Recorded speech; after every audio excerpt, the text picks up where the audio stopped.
बता रहे हो नहीं ओबीसी सूत्र है, मानता नहीं है, ओबीसी सूत्र है, मानता नहीं। तो जो मान गया है उसके अलावा जो नहीं मानता है वहां जाकर काम करने की जरूरत है। दवा जहां जाएगी फायदा और नुकसान भी वहीं होगा।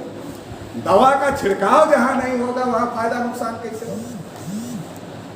फूले साहू अंबेडकर की विचारधारा ये एक दवा है, लेकिन ये दवा जहां पहुंचेगी वहीं ना फायदा करेगी।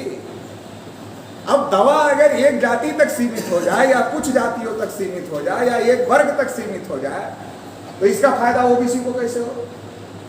समस्या तो वही पैदा हो गई है ना। ये फूले साहू अंबेडकर की आजाद भारत में विफलता का सबसे बड़ा कारण है कि जो फूले साहू अंबेडकर का मूवमेंट है वो सेग्रीगेट हो चुका है, उसका दलितकरण हो गया है। ये मैं बार बार बोलता रहता हूं। तो कुछ लोगों को ठीक लग सकता है, कुछ लोगों को नहीं लग सकता है, वो उनका मुद्दा है। लेकिन जो सच्चाई है यही है कि फूले साहू अंबेडकर के मूवमेंट का दलितकरण हो गया है। दलितकरण शेड्यूल कास्ट के लोगों ने नहीं किया, दलितकरण ब्राह्मणों ने किया और प्लान बना करके किया। उस झांसे में शेड्यूल कास्ट के भी संगठन और आंदोलन चलाने वाले लोग आ गए, तो इसकी वजह से इसका दलितकरण हो गया। आप बताओ, जब ज्योतिबा फूले को बात समझ में आती थी, छत्रपति साहू महाराज को बात समझ में आती थी, पेरियार को बात समझ में आ सकती है, रामस्वरूप वर्मा को बात समझ में आ सकती है, जगदेव प्रसाद कुशवाहा को बात समझ में आ सकती है, ललई सिंह यादव को बात समझ में आ सकती है, तो दूसरे ओबीसी को बात क्यों नहीं समझ में आ सकती? मुझे तो कोई कारण नहीं दिखता कि बात समझ में नहीं आ सकती। और हम तो समझा रहे हैं तो समझ में आ रहा है। और फिर जब एक बिरादरी का आदमी होता था नहीं नहीं इसको तो समझ में आ जाता लेकिन इसको नहीं। अरे तो जहां काम करोगे उसी को ना समझ में आएगा, जहां काम नहीं करोगे उसको कहां से समझ में आएगा? लगातार 10 साल संगठन चलाओगे, 20 साल चलाओगे, 30 साल चलाओगे, घूम फिर के एक ही जाति में चलाओगे तो दूसरी जाति को कहां से समझ में आएगा? जब अलग अलग जातियों में जाओगे तब न समझ में आएगा। इसलिए हमने अपनी परिवर्तन यात्रा में कार्यकर्ताओं को निर्देश दिया, एक ही जाति के घर में रुकने का प्रोग्राम नहीं होगा, एक ही जाति के मोहल्ले में खाने का प्रोग्राम नहीं होगा, सभा का प्रोग्राम नहीं होगा, बदल बदल के अलग अलग जातियों के बीच में प्रोग्राम होगा, ताकि ये राष्ट्रीय पिछड़ा वर्ग मोर्चा एक जाति का संगठन ना रहे, ये ओबीसी की सभी जातियों का संगठन बने। तो ये खबरदारी लेनी पड़ेगी।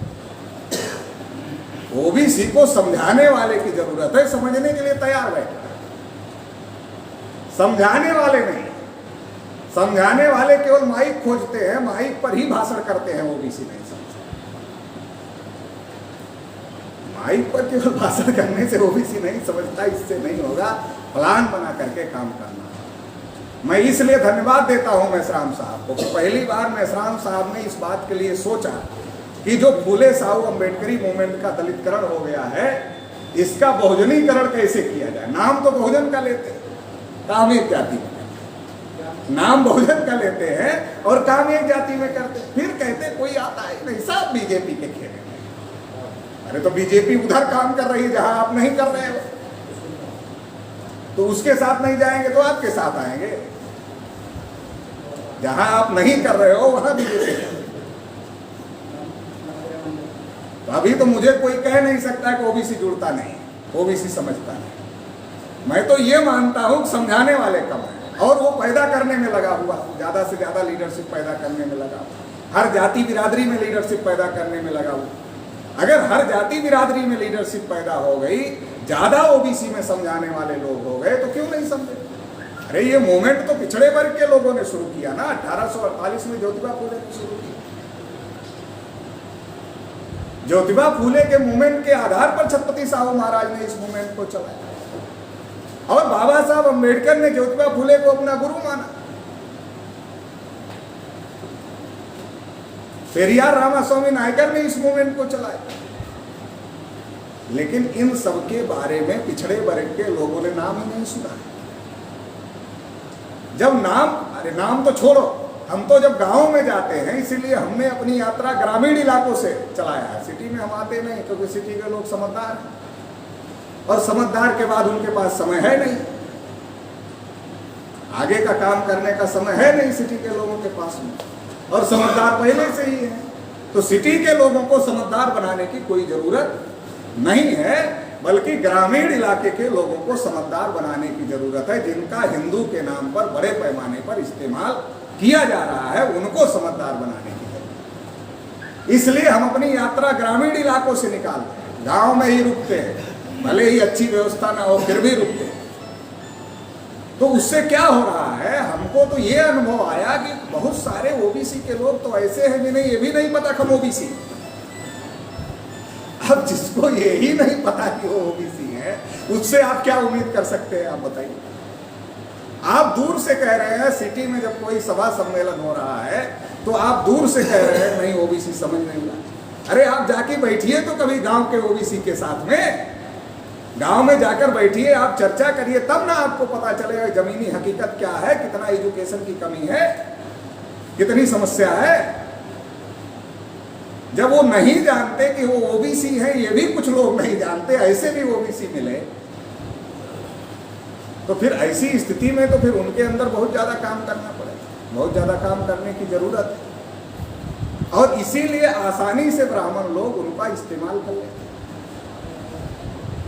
अगर उनके पास जानकारी होगी, उनका इस्तेमाल नहीं हो सकता। जानकारी के बाद समझदारी आती है। जब जानकारी ही नहीं है तो समझदारी कहां से आए।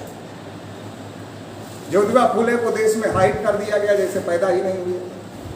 सिलेबस में अगर पढ़ाया जाता तो इतना छोटा सा लिखा जाता है, क्या लिखा जाता है, ज्योतिबा फुले फला सन में पैदा हुई, ये बहुत बड़े समाज सुधारक थे, शिक्षा के क्षेत्र में इन्होंने बहुत काम किया और इतने फला तारीख को इतने सन को चले, इतना ही पढ़ाया जाता है। ज्योतिबा फुले के बारे में इससे ज्यादा सावित्रीबाई फुले के बारे में पढ़ाया नहीं। अगर हमें ओबीसी को समझाना है तो हमें ये बताना पड़ेगा कि ये ज्योतिबा फुले ओबीसी थे और इन्होंने 1848 में ये ब्राह्मणवाद के विरोध में ये लड़ाई शुरू किया। फिर हमको छत्रपति साहू महाराजा को पढ़ाना पड़ेगा कि इन्होंने ऐसा ऐसा काम किया। जब हम पहले ज्योतिबा फुले को पढ़ा लेंगे, छत्रपति साहू महाराज को पढ़ा लेंगे, तो बाबा साहब अम्बेडकर को समझाने और बताने में हमें कोई परेशानी नहीं होगी। लेकिन हमारे लोग क्या करते, दो ही बात बताते, क्या तुम शूद्र हो, अपने को मानते नहीं, और तुम बाबा साहब अम्बेडकर को नेता मानते। ये दोनों रिएक्शनरी बातें। जो आदमी क्षत्रिय बनने के लिए परेशान है, यादव यादव क्षत्रिय लिख रहा है, कुर्मी कुर्मी क्षत्रिय लिख रहा है, लोधी लोधी क्षत्रिय लिख रहा है, कुशवाहा कुशवाहा क्षत्रिय लिख रहा है, उसको मिलते ही आप डायरेक्ट कह रहे हो आप शूद्र हो, मानते ही नहीं। अरे डॉक्टर भी ऑपरेशन करता है, पहले शून्य का इंजेक्शन लगाता है ताकि दर्द ना हो। हमारे लोग डायरेक्ट ही चीर फाड़ शुरू कर देते और फिर क्या कहते, इनको क्यों लगाया। ये बजरंग बली अगर सूरज को निगल लिया था, ये खड़ा कहाँ था। ये जो शंकर पैदा हुआ, ये पार्वती से जो लड़का पैदा हुआ गणेश, ये मैल से कैसे पैदा हो गया, तुम इसकी फोटो रखते हो, क्या करोगे, गुलाम हो गया। आपकी बात सुनेगा, आपकी बात सुनेगा, आपकी बात नहीं सुनेगा। सवाल ये नहीं है कोई सुनता नहीं है, सवाल ये है कि सुनाने वाले में सुनाने का हुनर कितना है, उसके आधार पर कोई किसी की बात सुनता है।